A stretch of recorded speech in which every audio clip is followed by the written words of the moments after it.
Right. Good evening, Metoners, and a warm welcome to our speaker for the evening, Ms. Supriya Jain.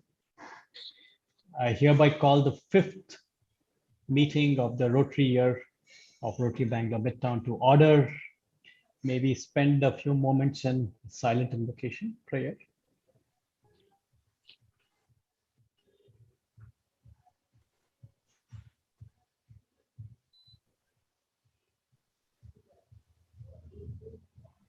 Okay, thank you. I would now color myself.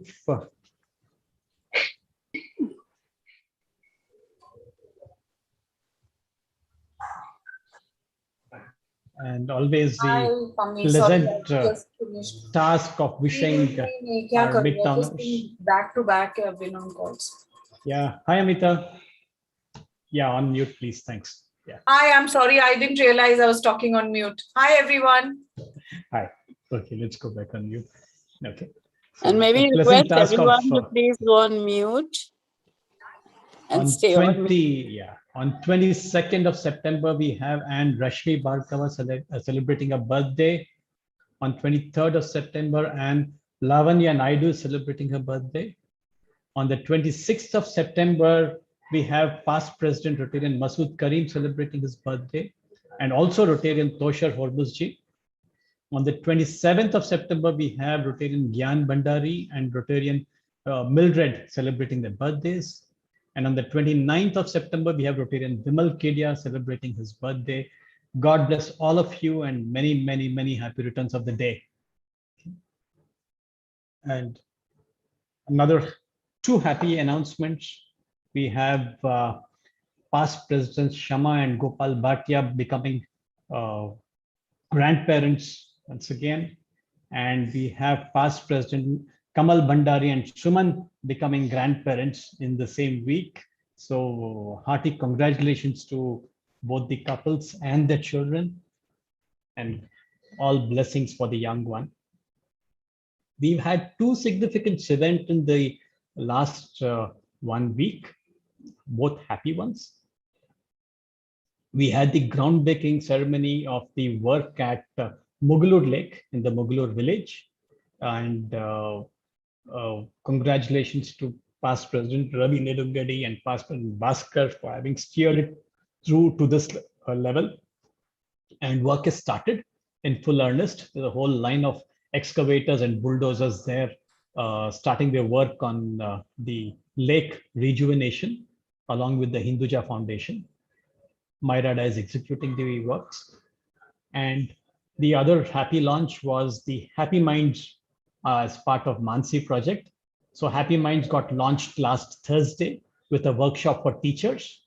And just to refresh your memories, Happy Minds is to counsel school children, identify stress or mental health issues in school children and counsel them.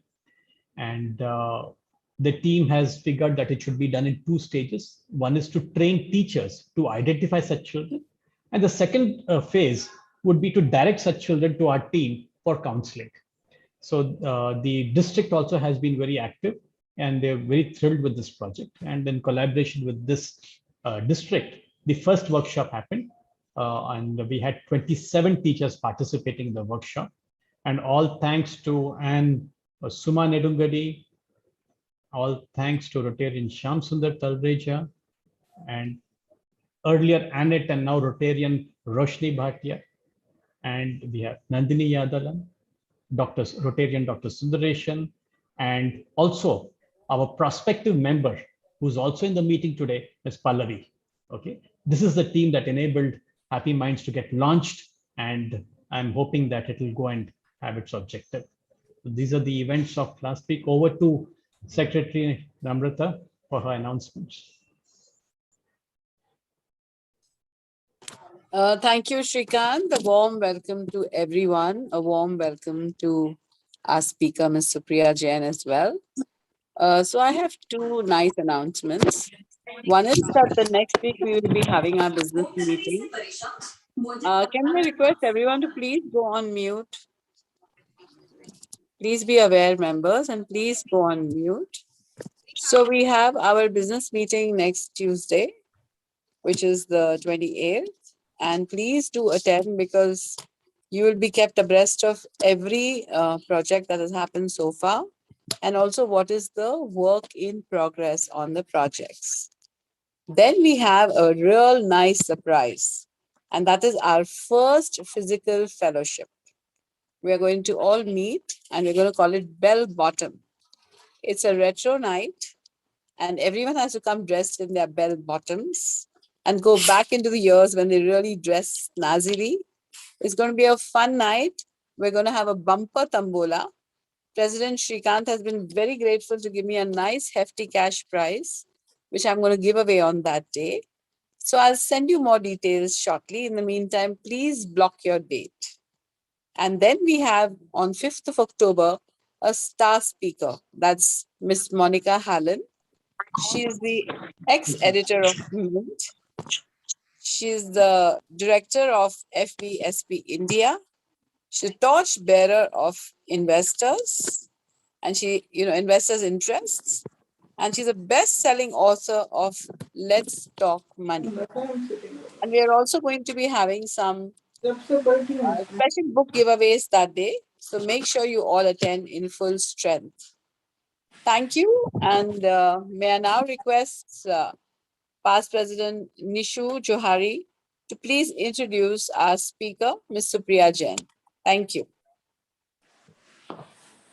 I have one request. Can all the members go on mute, please?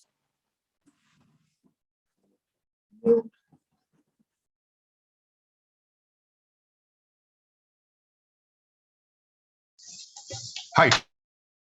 Apparently, Nishu is stuck in traffic, and I've been caught unaware with this situation. So I'll just do a brief introduction of Supriya.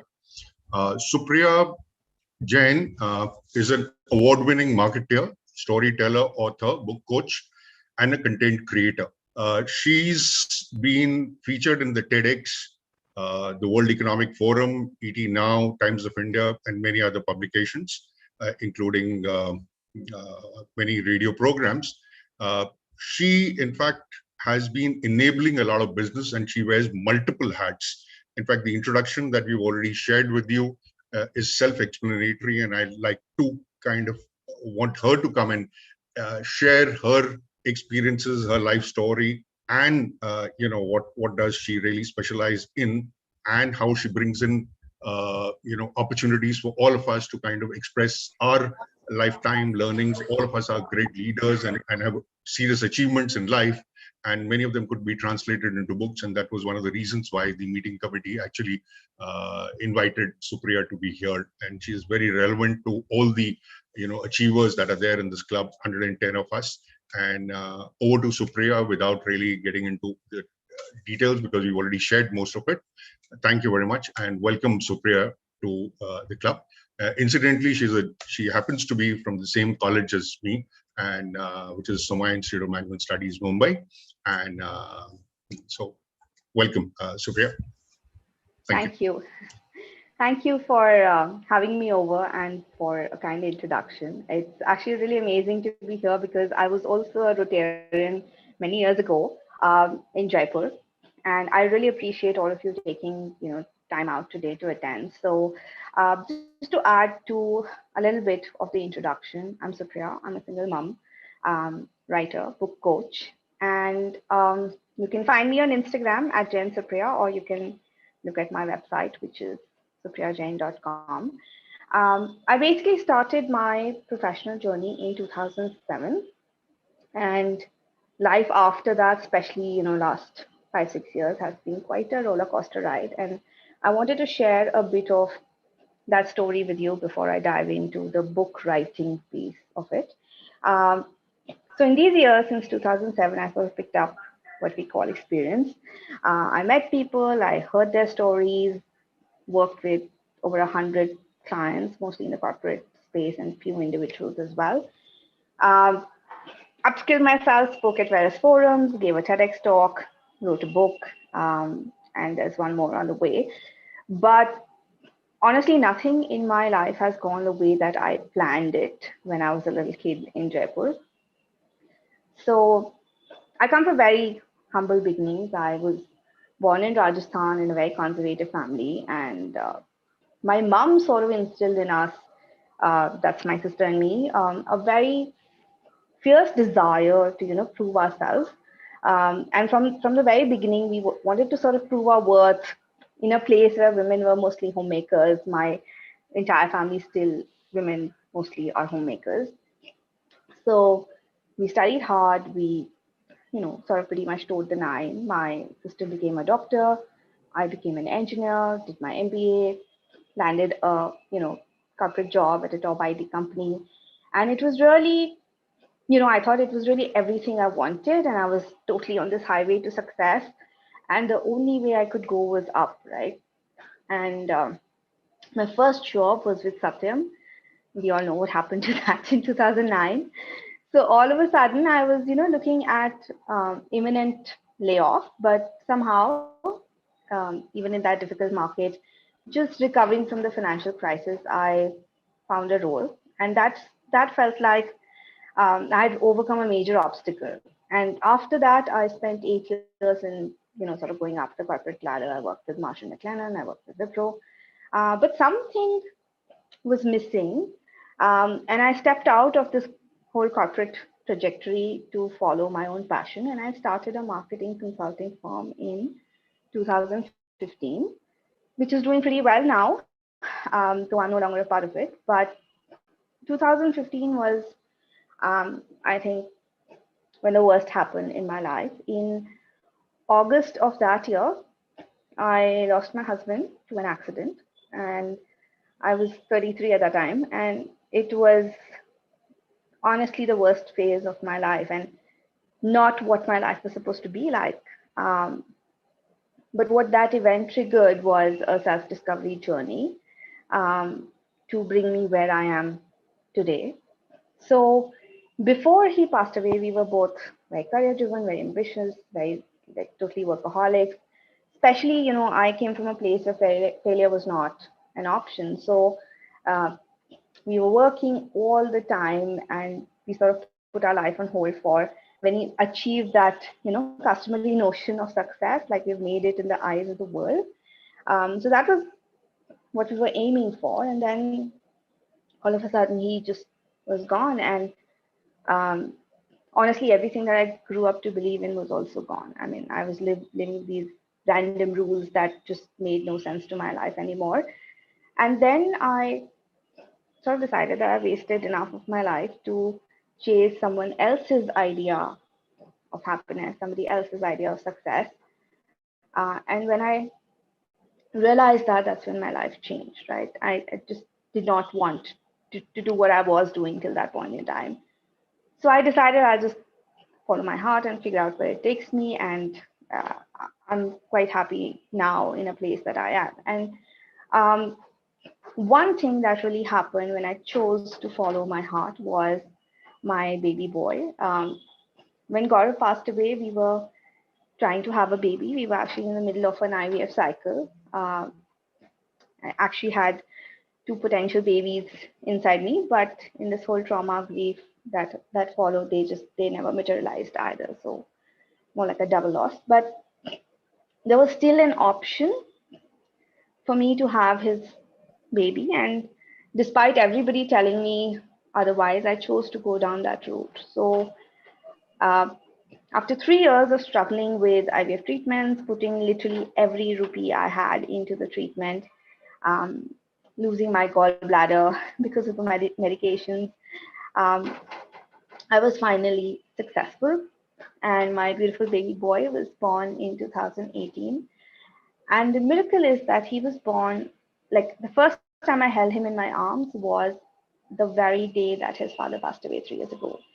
So I think that sort of was more like a divine intervention or a miracle. I don't know what to call it, but it was amazing to have a piece of him back in my arms. And I sort of summed up that experience after Adi was born into my book, which is a piece of him. And over the years, after I put out this book, So many people who are dealing with grief and infertility have approached me, um, asking questions, looking for help, just trying to figure out how to deal with all of this.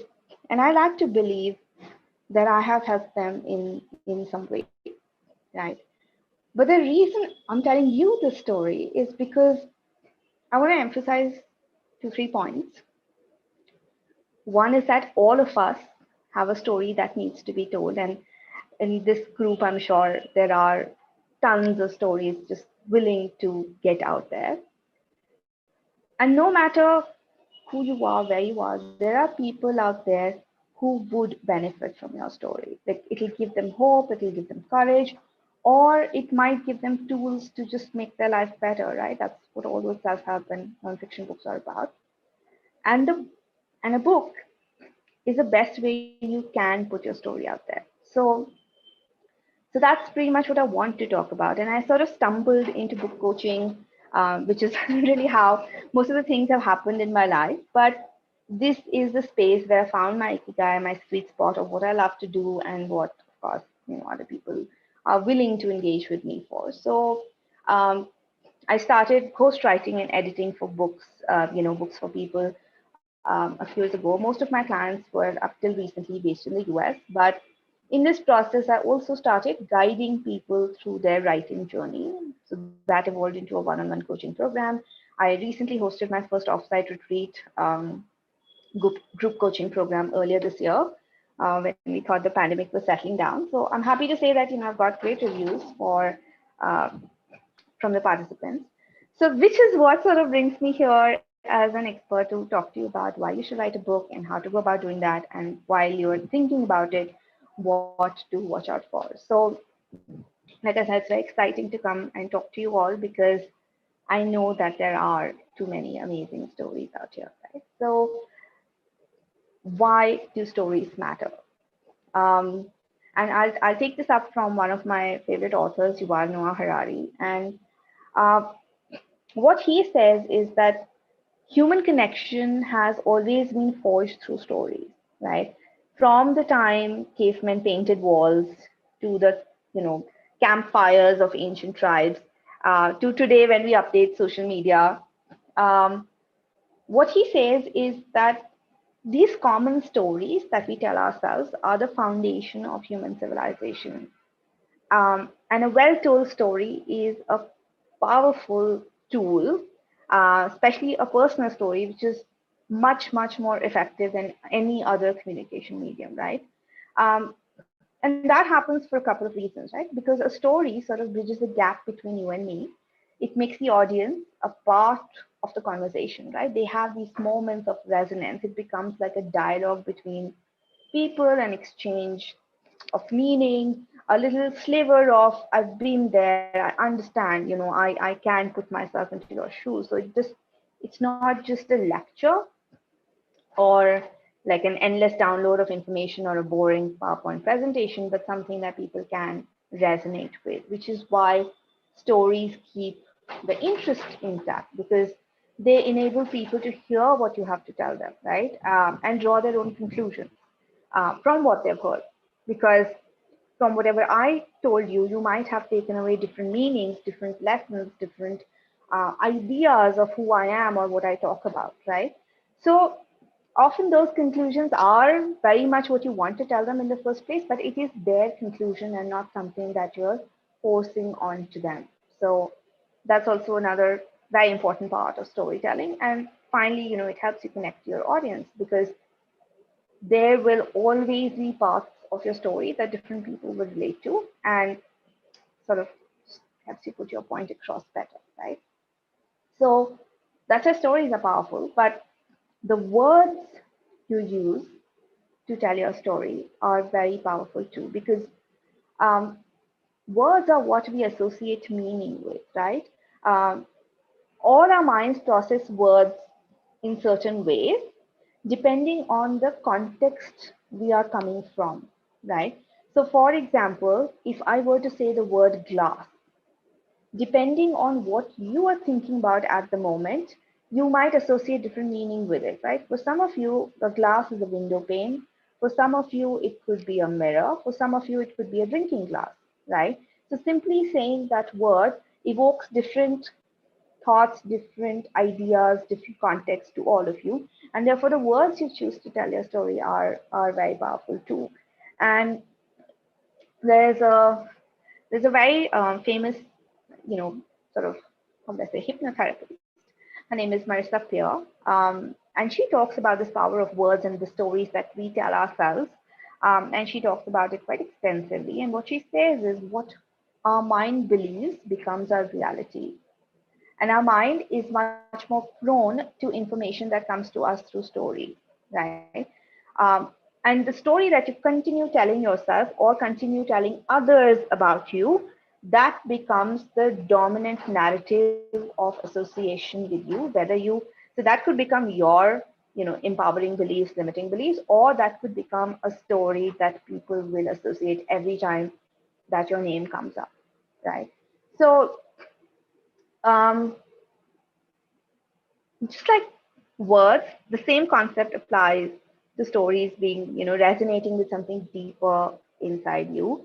And stories have even more power, right? They can fuel excitement, they can fuel outrage, love, hate, action, lethargy. Almost all, great authors, leaders who've changed the course of history have been great storytellers. And I want to show you a few of them, not of course throughout history, but just a few who are fairly recent and maybe you'll be able to recognize them quickly.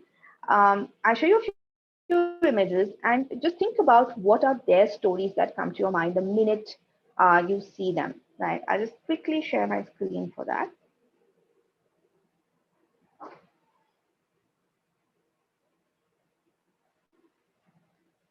Okay. So that's Meghan Markle. Do you have would anybody like to share what's the story you associate with her?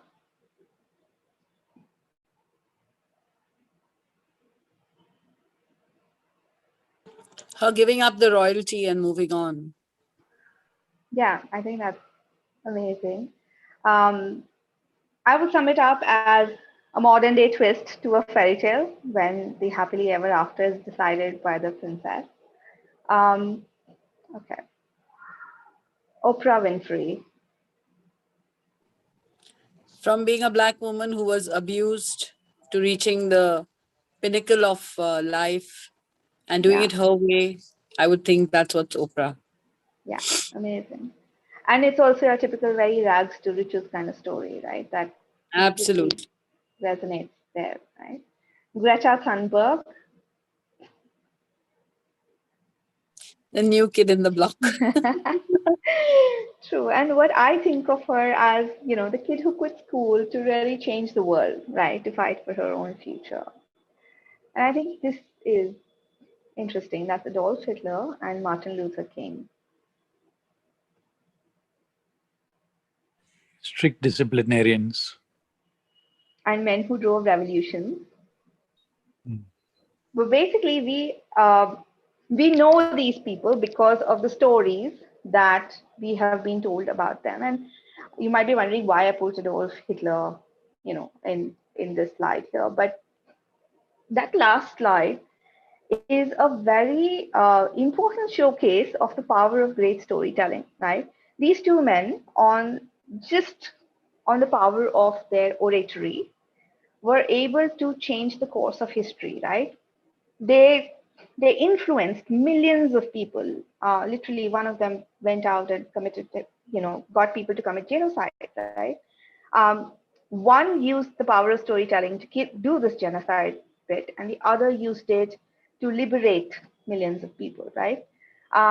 In fact, I mean, we don't even have to look at history. Like present day, all over the world, we're looking at the kind of stories people are telling other people and how they're impacting the social, cultural, economic impact of the world that we live in today, right? So what I just wanted to say is when a powerful story is told in the context of what the reader is already thinking about, resonating with what the reader is feeling in the moment, those stories create magic. They can create revolutions. They can create like very strong personal brands, and your story can do that too, right? So write that book. So no matter who you are, a book establishes your authority. It builds market credibility. All the people I showed you on the slide have a book to their name. It sort of tells people that you know what you're talking about. And if you're like a coach, an influencer, a business leader, then it also becomes a great conversational tool. It's effectively social proof, not that a lot of you need it, but it shows that your idea and approach has merit and other people have found value in it, and it's a great brand showcase. So most people know this already, right? Because I've been talking to people a lot. I've done some polls across various platforms, and consistently over 80% of people say that they've either written a book or are in the process of writing one or want to write one, right? And that's not just India, that's across the world. So, there are over 2 million books that get published every year. Are they all good books? No. And most of them don't even sell. So the bestsellers that you see out there are just like a tiny tip of a very large pyramid. In fact, I recently wrote, helped one of my clients ghostwrite a book, and we were looking at a very prominent industry leader in that space, and we just bought his book for curiosity to see what are other folks writing in that space, and that book was utter rubbish. And I'm very sorry to say that, but um, even people who are at the peak of their careers or in their industries um, may not be writers, right? So they might have written a book, but it's not necessarily a good book, right? A lot of work goes into making a good book and into a bestseller, right? In fact, another client that I recently worked with wrote a book on equity investing, and we helped him make it a #2 bestseller on Amazon. It took us months of efforts to get that great book out there in the right way. Right? So writing the book is only half the job done. You need a team. You need to put efforts into publishing and marketing it to get it out to readers and build the right buzz around it, right? So if you're actually thinking of writing a book, then the question that needs answering is, how do I stand out from all this noise, right? How does my book become the bestseller and not one of those millions of books that gets lost? So first is about writing the book itself, and what is the idea that you're writing about. There are, of course, no new ideas. If you're thinking of writing something, somebody else has probably already written it. So then what makes your book unique, right? And getting to that answer is a journey, which I explore in a 3-day workshop. So, I'm sorry if I'm not able to do justice to that in just a few minutes, but essentially figuring out what you want to write has 3 stages, which is the why, the what, and the how, right? And I like to call it discovery, detail, and discipline. So the why or the discovery is your motivation. Why do you want to write this book? What is the purpose? Do you just want it sitting on a shelf somewhere? Do you just want it a tick mark as I have written a book? Do you actually want to influence and empower people through your story? The what is the idea or the story itself that, with years of experience comes a lot of information, a lot of knowledge. How do you distill it down into a few key ideas that people can take away from your book, right? So what is that? And the how is, of course, your process, that how do you want to go about writing it? So all of this, the discovery, detail, discipline, is centered around your reader, because you may write a great book, but if the reader doesn't resonate with it, then it's a waste. And I'll actually give you an example of one of the books that I edited a couple of years ago. The book was a great story. It was a very powerful story. It was a story about a 13-year-old boy, 13-year-old Iranian boy, who was 12 or 13 years old when the Iran-Iraq war was going on, and the government was recruiting child soldiers.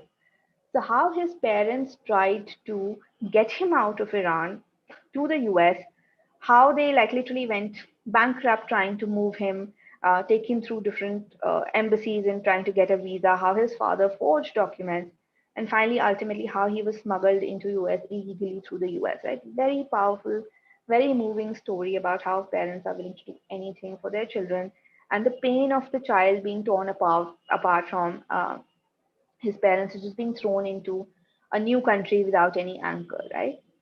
But the way he wrote it, it came across as a story of a spoiled rich brat who was just moving from country to country, eating different foods, and finally, living in the US and working in a pizza place. And that just completely killed the story. And he wrote 120,000 words on it, which finally we edited down to like 58,000 words. But for him, that story was his story. But for the reader, it was not coming across. Like the entire poignancy of the story was lost because of the way it was written, right? So whatever you write, whenever you choose to write it, think about it from a reader in the middle, right? And then explore the what, why, and the how of going about it. So today, I know we're also like short on time, so I just want to explore um, a little bit more on the last point, the how, because most of you will know what your story is. So how do you actually go about writing a book which is worth reading and not spend many years doing that? So um, I work with a lot of different types of clients who have different types of preferences in terms of how they want to go about it. And of course, everybody wants to write their own book as well. So there are many ways to get that book out in the market. You can write it yourself. You can get it ghost-written. You can make audio chapters that can, then be transcribed and edited. And people use, any and all of these methods to get their book out. One of the most misunderstood parts of this process is ghostwriting. And I talk about it because I do that for my clients. So people think that by ghostwriting, the book is not their own, right? But that's not true, because it's still your idea, it's still your voice, but not everyone who has a great concept can be a great writer too, right? So, and today we live in the age of creative writing. Yeah, you have to connect everything to personal stories. You have to, constantly figure out, is the reader bored now? Can I do something else to engage their interest? And even when you write nonfiction, you have to make it interesting enough. So even professional writers struggle with that, right? We all have writer's block and all of that. So it's ghostwriting sort of takes care of that issues, right? A ghostwriter doesn't really contribute to your idea. They just take your idea and write it in a way that's lucid, that's more appealing to the target reader. And they help you stretch and expand the manuscript without making it boring. Because writing an article or a short piece of content, which all of us might have done, is very different from writing a book which needs to be at least 30 to 40,000 words long, right? So that's a very different skill set, and not many people have the knack for it, right? Plus, the most important factor is the time. So when you're leading large organizations, you really can't find time to, sit down and write those 500 words every day. And I'll tell you a very interesting fact. I've been working on my second book for 2 years. When I ghostwrite books for clients, I finish it in 3 months. But the problem is, because I'm working for other people, my book always takes the back seat. And that happens to everybody. If you have other primary responsibilities, the book will always go on the back burner. And the minute you stop writing those 500 words every day, you lose the plot, and it takes you much longer to get back into the groove of writing the book, and which is why most people spend years doing it.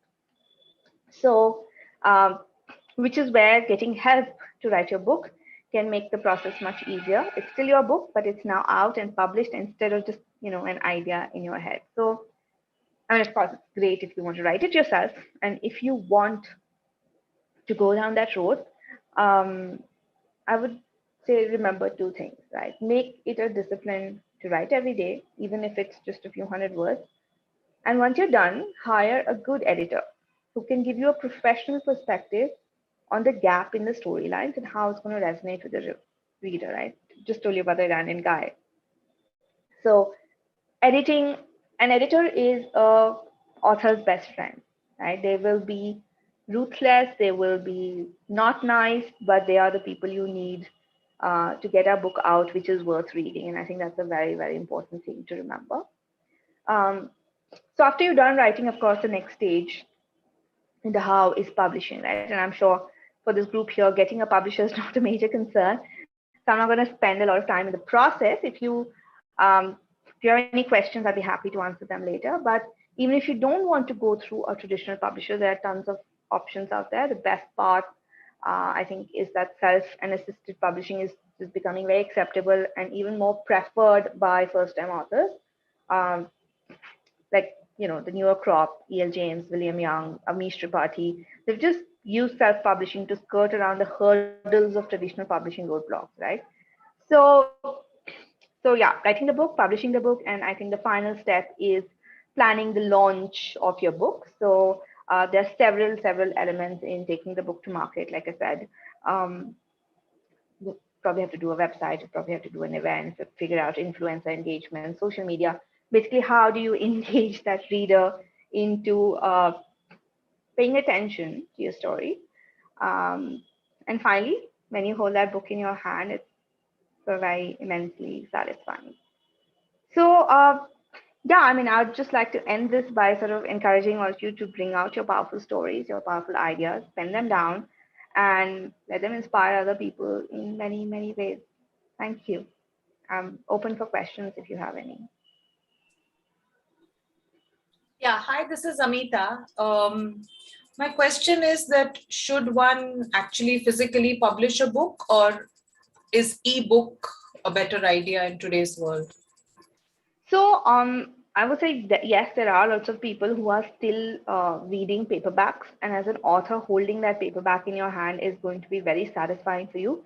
But if you want to go completely the ebook route, that is also very acceptable today. Have we had any ebook like bestsellers?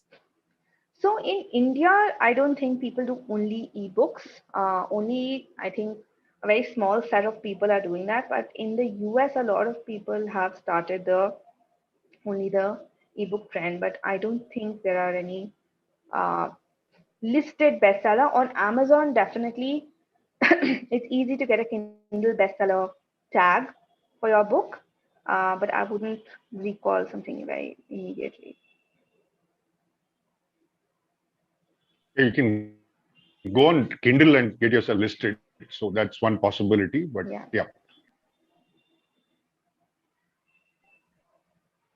So, Supriya, as in my profession, I end up speaking with having long conversations with all my clients and trying to figure out their aspirations and goals, and then ensure that sufficient wealth is created. And even where it is created, there's so many interesting stories behind it.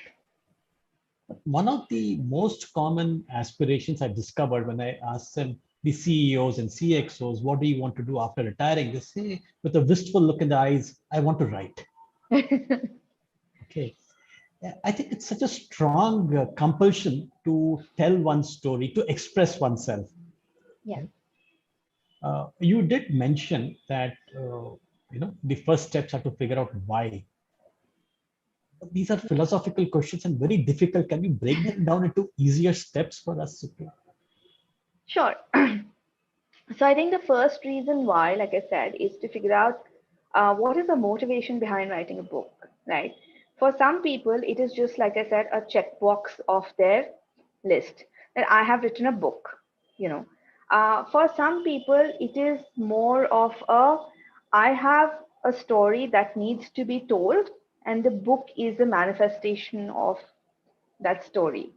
For some people, it is a business need. That I have clients, I have a framework. I want to tell them that this framework works, and the book is a authority, sort of the market credibility that I talked about. That this is what my book, like I've written a book, so I know this topic very well. And there are some people who think that they can make money by writing a book, but I don't think that happens, right? So when you're exploring the why, because from royalties, unless you choose to become a full-time author, there is no income.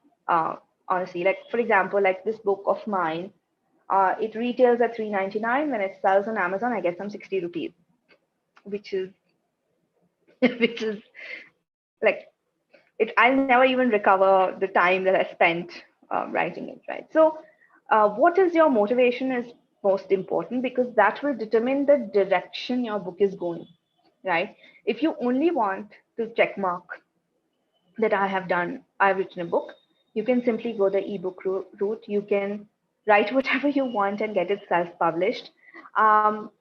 it doesn't need that much thought process built into it. You probably don't want to spend any effort or time into marketing it as well, right? Because that is for your own personal satisfaction. If you do something specifically for your business, which I think two of my clients recently did, so they chose to only publish 5,000 copies of their book and sent it as a direct mailer to their clients, and like, or prospects, and saying that, hey, I've written this book, now give me business based on that, right? So they wanted those 20 clients and they got it from that. If you really want to tell your story, that is when writing the book becomes a more detailed and more in-depth endeavor, right? What do you put? Because it's basically your soul out on paper. Even if you're writing nonfiction, that's your years of work. That is everything that you've learned in that process, and you're opening yourself to judgment, right? You put that out there, and there will be negative reviews and comments, and people will say, you're probably talking all rubbish. So you have to be sort of prepared to deal with that as well. So there you need to think through, is it really worth it? Am I open to the criticism that might come with it? What is it that I want to put in it? Are there any events that might later adversely affect me? Who are the people I'm talking about? So all of that then comes into this part of figuring out why. And of course, what makes you the best person to write this book, right? Why are you the expert? So there's also that. There also often it happens that families or businesses want to tell their story. Is that also something that you assist in? It may not be a person, but it's the history of a business. Yeah. Or it is the entire history of a family, say 3-4 generations. Yeah. So I've actually been in talks with one of the IT companies where, two IT companies actually, where the founders are looking to write their journey of how that business grew, or what is it that they did to make that transformation. So yes, that is also something I do. Thank you. So your book is like a business card, but like a more evolved and something that talks more about you than just what is written on the business card. Yeah. Very And it interesting. also yeah, and it also shows people that you are invested in the idea. People just don't write books overnight, right? It's not a whim. It's something that you believe in, and which sort of gives you more credibility, I guess. And it also opens up doors to be a speaker, right? So if you want to be a yes, of speaker course. right? So having a book also is now considered as the minimum qualification to be a speaker. Am I right, Supriya? Yes, I guess. I mean, it does definitely open doors. And most of my clients who've written books have launched businesses based on that book, right? So most of them are coaching clients or influencers. So they use that book to expand that framework into telling their clients, okay, this is what I do, and here's how I can help you. And that is where actually the monetization happens, right? You'll never make money with that 60 rupee royalty that you're getting. But when you talk to people, when you do coaching, consulting, when you do group workshops, etc., that's when, people have reported increased earnings because their book went out in the market. True.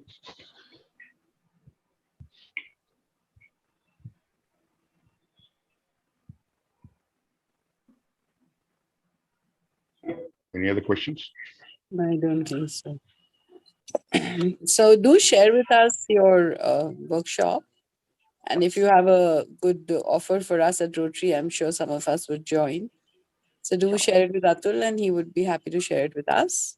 Sure, I will do that. Maybe request Madhvi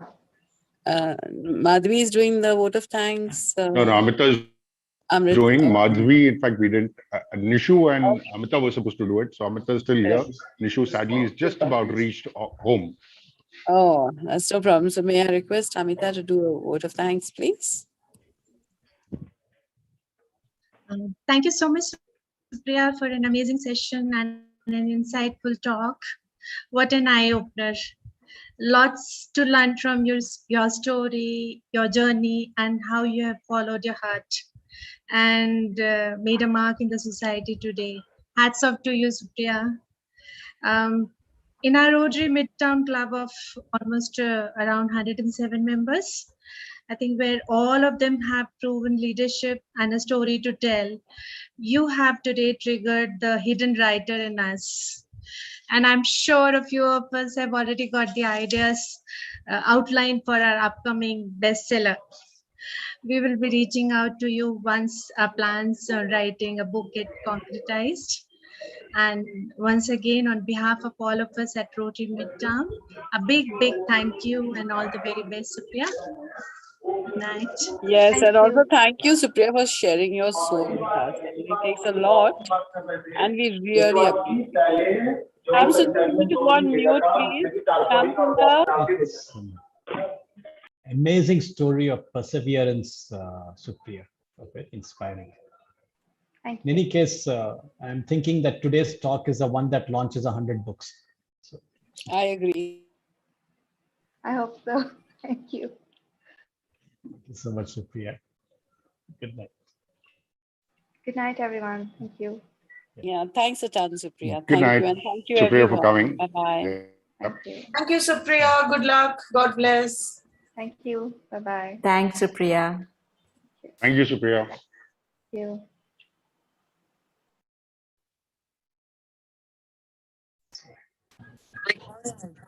So, meeting comes to a close. I hope all of you enjoyed it, and I hope you've been inspired to now start work on writing your story. Sure, all of you have amazing stories to tell. So I hope they start coming out now. Okay. Thank you, Atul, for inviting Supriya. Thank you, President. Good night, all. Good night.